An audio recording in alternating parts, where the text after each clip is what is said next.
Hi there, Colin Lamb, aka the Tone Wizard, back again with what I know will be a truly informative video. Because in today's video, I'm going to be answering some questions that I got off the Tone Wizard Facebook page from some of my friends and colleagues.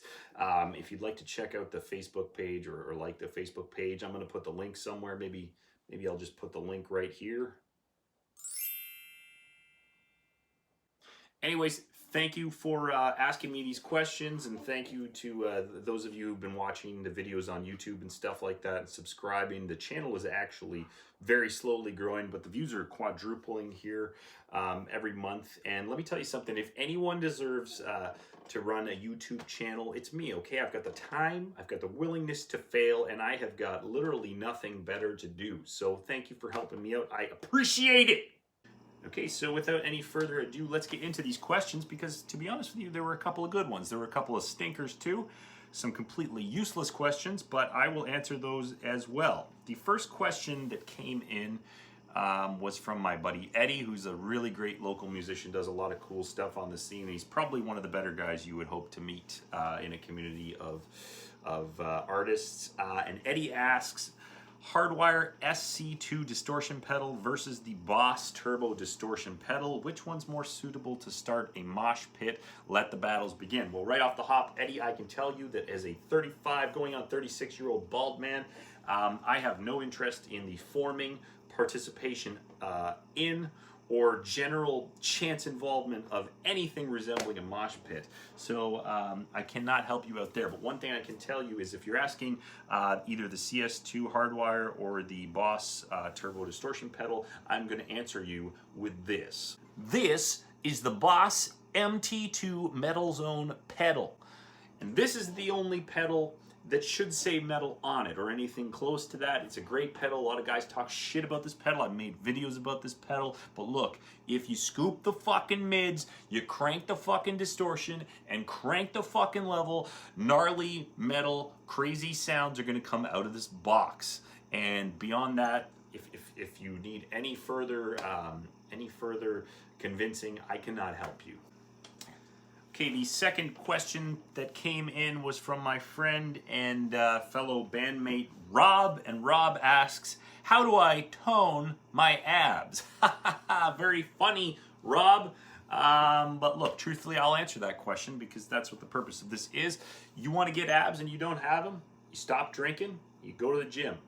Don't eat like a bastard. Don't just jam your face full of crap. That's the time-honored method of getting abs and not being depressed about your body.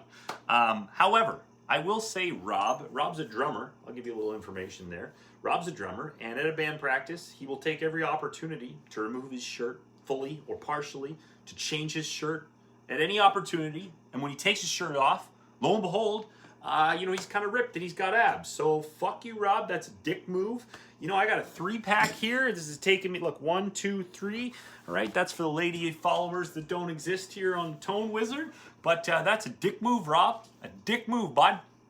Okay, the next question that came in was from Cody, who's a guy I know.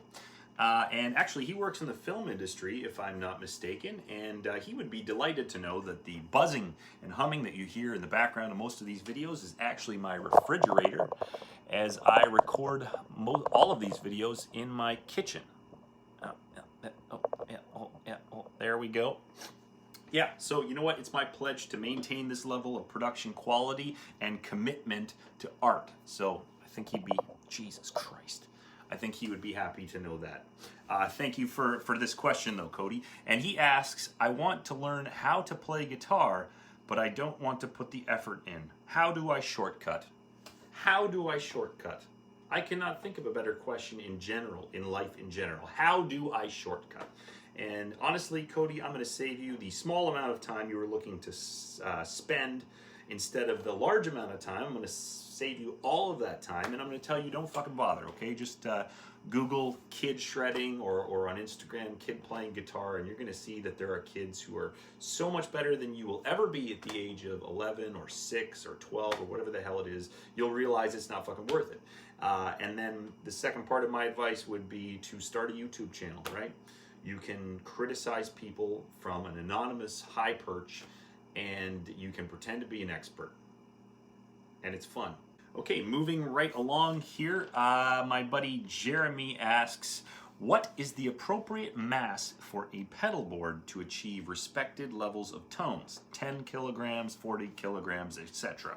And to that, I'm going to say it doesn't really matter how big the pedal board is or how much it weighs, so much as it matters who's carrying it, right? Because in my experience, I've played a lot of gigs, gotten shit-faced, okay, gotten very wasted, and you know what? I got to send the gear home with someone because I want to stay out and I want to keep that post-gig feeling going all night long, right? So in those situations, in my experience, you know, I've had to ask the lady to pony that gear home. So you're going to want to make sure that she can carry it all, because, you know, she may be carrying an amp and a guitar and a pedal case. So you know what? Maybe something like this isn't that practical. Maybe you're going to need to downgrade to something about yay big here. You're going to need to use something like this here. You know, it just depends on who's carrying the gear.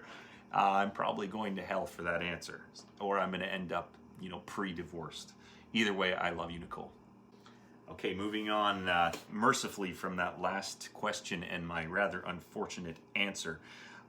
We had a question come in from Rick. Rick's up in Squaw Town, friend of the Tone Wizard up there. I got to get up there and see what happens in Squaw Town when you're not just driving through on the highway or stopping for fried chicken and fast food burgers.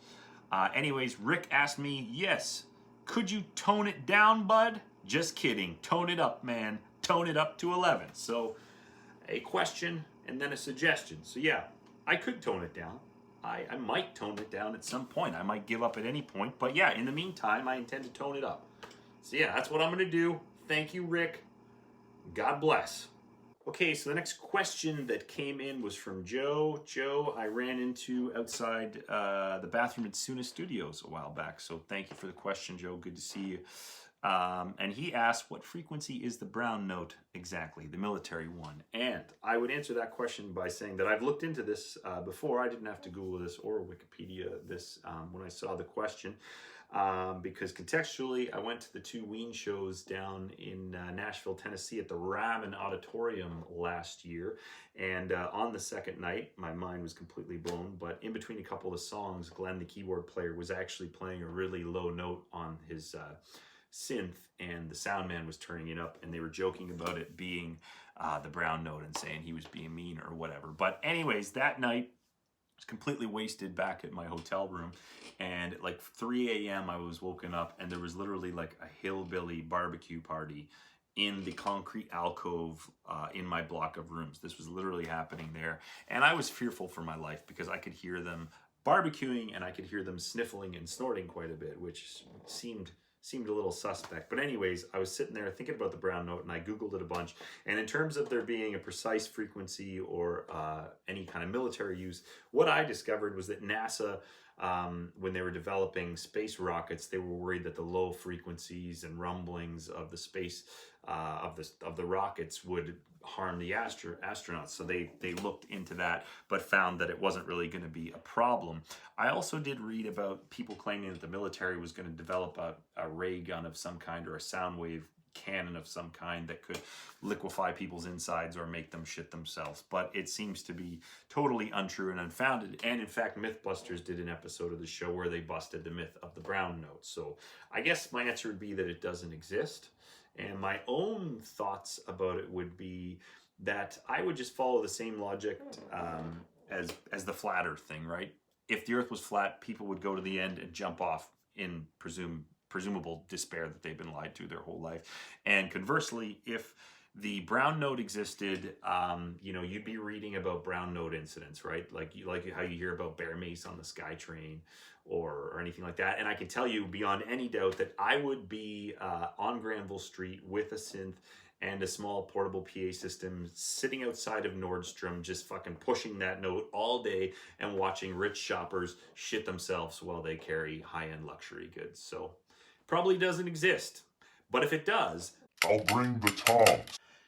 Okay, the second last question came from JP, and he says, cheap Tube Screamer shootout. Just ordered another, and I need to stifle my regret before it shows up in 6 weeks. So he's asking me to do a cheap tube screamer shootout, or about cheap tube screamers in general. I don't know why that's so stumbling for me to say, but okay, so the tube screamer I do have experience with. I owned a Tube Screamer 7 way back in the day, which apparently is now like a vintage classic one.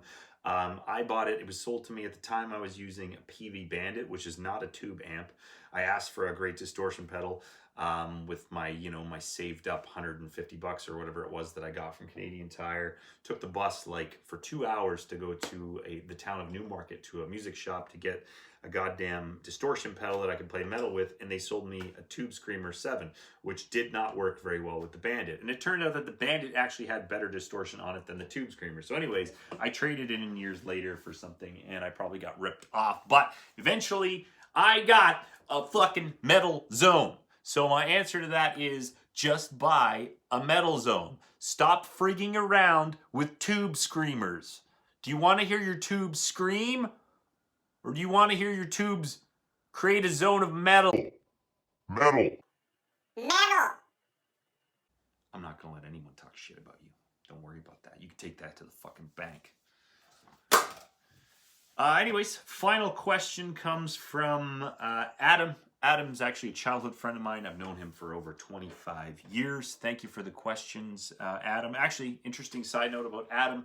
He pirated Warcraft 2 for me onto about 25 floppy disks, 1.4 megabyte, 3.5 inch floppy disks sometime in the late 90s. He did that for me, and the whole time he was doing it, he was convinced the FBI was going to violate the Canadian border and come and arrest us both in his parents' basement. So you know what, Adam? Thank you for doing me that solid all those years ago. I remember that to this day, and I played that game probably 100 million times. So thank you for that, and thank you for this question, which I will answer very quickly for you because it's a simple question. What are your preferred strings for high durability, longevity, but ultimate tone? Just don't spend more than $10, man. You know, years ago I got bamboozled by those Elixir strings. They were like $30 a set, and I was still breaking D's, G's, and B's like, once every 2 weeks or whatever. So yeah, don't spend more than $10. Buy like 4 packs at a time and change them as you need to. Get the whole set changed every couple of months. Get a little setup done, and boom, you're good to go. So yeah, there's the answer. All right, Call-Am Tone Wizard. That's the video. Thank you for watching. Thank you for watching any of the videos. If you have, like I say, the channel is slowly growing, and